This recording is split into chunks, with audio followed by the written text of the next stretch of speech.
Здравейте, приятели на играта Throne Rush. Аз съм Горан, искам да ви представя едно видео и така поради отчаиваща нужда от ресурси се наложи да се сражавам с враг 10 левела по-висок от моя. Какво трябва да направите преди да почнете своята атака? Проверете дали всички имуни са на лице.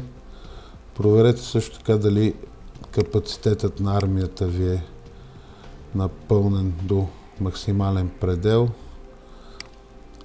И виждате, имам нужда от 600 000 ресурс. Проверявам също така дали героя е на лице и пускам битка.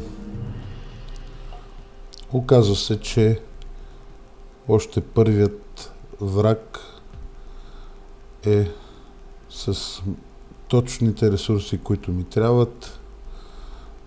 Виждам, че 32 левел, 10 левела по-силен от мен, много по-развита защита, но решавам да го нападна. Първо чупа ледената му кула. Сериозно отбранително съоръжение, задължително след това и кулата, която пази от въздушни нападения, тъй като аз имам много орли и започвам да пускам танковете. Големите тролове са едни от най-добрите танкове и веднага след това орлите. Второто малко яд орли го пускам, надявайки се да не попадне под ударите на замразяващата кула. Добре, сега всички трябва да орли да се съсредоточат върху чупането на зикората. Обаче всеки си ходи на където иска в тази игра. Не може да се управлява армията. Погледнете, едното ято ми замина малкото, защото другото отиде да се чупи някакви безцелни казарми.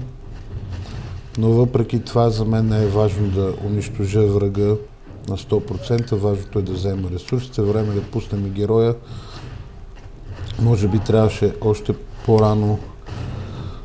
Орките, които пазех в резерва, също трябваше по-рано, но въпреки всичко, както виждате, аз съм доволен от това, което постигнах. Виждате колко много ресурс откраднах.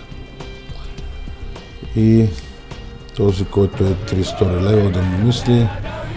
Благодаря за гледането и благодаря на Българска национална бирпонг асоциация и Кралска лига по Белот. Вие гледахте това видео. Благодаря ви.